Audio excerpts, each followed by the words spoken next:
A nuclear reactor and a nuclear weapon are about as similar as a hamster and an alligator. They're both made of cells, but one is clearly more dangerous than the other.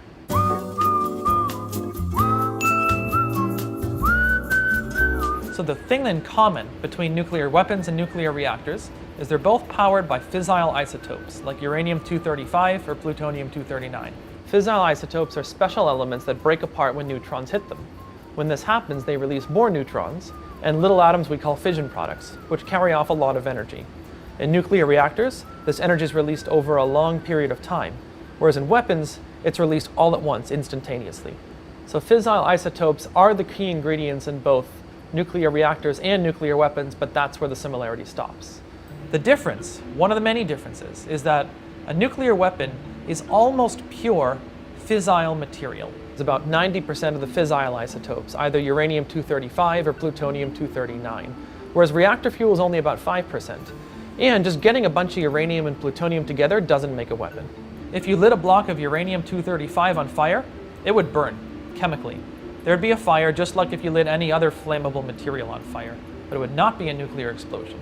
You actually have to compress it so much that you get the atoms to slam together much denser than they'd normally be. So a nuclear weapon, there's usually some sort of a core of uranium plutonium in pieces, and around that is a bunch of explosive that smashes them into each other, and around that is some sort of a shell that contains the explosion until it gets big enough. These are exceedingly difficult to make. If you took millions of sticks of dynamite and put them around a sphere of uranium and blew them all up at the exact same time, the force would not be large enough to compact the uranium to make a weapon. If you got the right kind of explosive and surrounded the sphere of uranium with the explosive and got it all to go off at the same time, it still wouldn't make a weapon. If you took a whole bunch of bricks of uranium and put them all together and then drove a tanker full of gas next to it and had a whole bunch of high explosive blowing up all around it, if you had enough uranium to go supercritical, it would, very, very briefly. You would get a quick pulse of neutrons, at which point everything would heat up and blow apart, and once all the uranium's in different pieces too far away, the reaction stops. Without the proper physics and design, which has taken countries like ours years to do, the best you could do is a Michael Bay style explosion. But you couldn't actually get a nuclear explosion. I've just described what took the Manhattan Project about 5 years to do, and tens of thousands of absolutely brilliant scientists, some of whom won the Nobel Prize. In order to use the MIT reactor fuel to make a weapon, yeah, that would be difficult.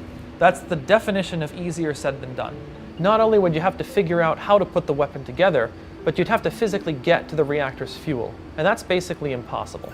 The building is about 4 feet thick of rebar-enforced concrete that's actually been simulated to take a loaded plane crash, because that's one of the safety criteria for reactors in this country. You have to be able to fly a plane into it, and it shouldn't break apart. That doesn't even count the security inside the building, let alone the SWAT teams that would swarm the place if anyone even tried to break in. But let's say the terrorists got past all of that. Then they'd still have to get to the fuel itself, which is normally kept behind a lot of shielding to keep it safe so we can work with it. So if they took away the lead, the concrete, and the steel shielding, they'd be faced with the fuel itself, which is so radioactive that it would kill them on contact. Even if somebody were to steal enough material to make a weapon, you can't just put it together and have a weapon. It doesn't work. There's so much other stuff in the fuel. Most light water reactor fuels in this country are made of uranium dioxide. You put oxygen in the way of those uranium atoms, it doesn't work anymore. It works as fuel, but not as a weapon. Reactor fuel is only about 5% uranium-235. And there's other structural materials. There's steel holding the thing up, there's water surrounding it, there's zirconium alloys holding the fuel pins, the fuel rods in. There's all this other stuff that would have to be chemically separated. Another difference between reactors and weapons is the way the chain reaction is controlled. A reactor is a tightly controlled chain reaction with negative feedback, so if anything goes wrong, the reaction stops. A nuclear bomb is an uncontrolled chain reaction designed to get as hot as possible, as fast as possible. So when you hear the word chain reaction, you might automatically think of something that's out of control. But it's actually really hard to keep a reactor going. So let's say you had a certain number of uranium-235 atoms.